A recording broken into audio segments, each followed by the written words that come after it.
the Iranian people and the resistance, as he called it, for this great victory. It certainly does speak volumes. Gentlemen, stay with us. There's much more to unpack. But right now, I'd like to welcome Joel Rubin, former Deputy Assistant U.S. Secretary of State and author of Saving Democratic Foreign Policy in Washington. Thank you, Joel, for your time. So the Iranian regime survives this war. Leaked copies of this memorandum of understanding have been circling while we wait for the full text after the signing soon. As the president said just a short while ago, the words we are hearing inside this country include catastrophic, horrific, a disaster, a mistake, and a U.S. capitulation. What do you think?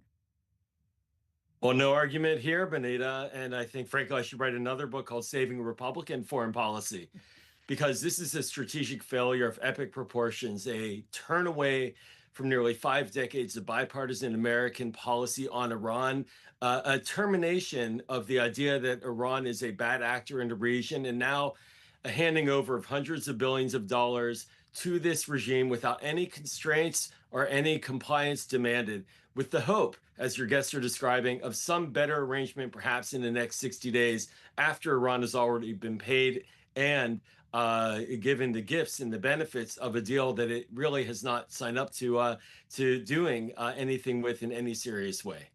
Why the secrecy? Jerusalem has been completely sidelined from this process, literally excluded from these moves that will impact security for millions of Israelis, while the Pakistanis and Qataris are being thanked just moments ago for their hard work. We also know J.D. Vance saying the reason they haven't released the text is because there are sensitivities that exist in the Arab and Muslim world. What could he possibly mean here?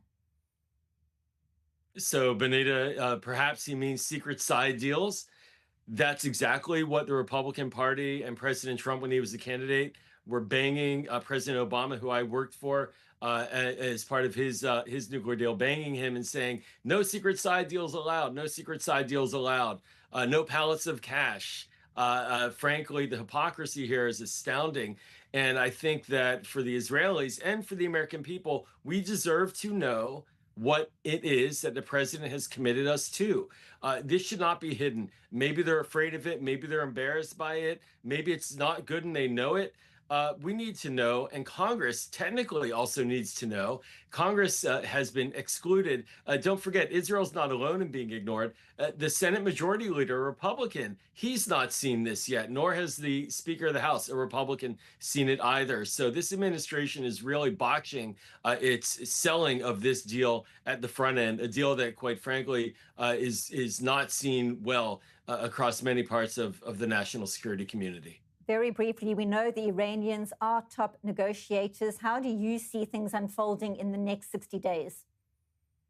They are, and it's clear that they're better negotiators than we are. And I think that we're going to see the next 60 days spiral perhaps into another 60 days and maybe another 60 days after that. And anytime we get really tough and try to demand or state that we're going to bomb, they're going to say they may close the Straits of Hormuz again or restart activity in the region, and that will scare our negotiators away. I can't say it enough that this agreement puts the United States and our allies in the region, particularly Israel and the UAE and others, into a very dangerous place, because now we are going to look at Iran with a massive amount of cash being sent to them without any constraints on how they spend that money, and with the American military pulling back and the President of the United States clearly just wanting to move on. And Israel having its security wings clipped at the same time. Joel Rubin, live from Washington. Always appreciate your insights. Thank you for being with us on The Rundown. Thanks so much.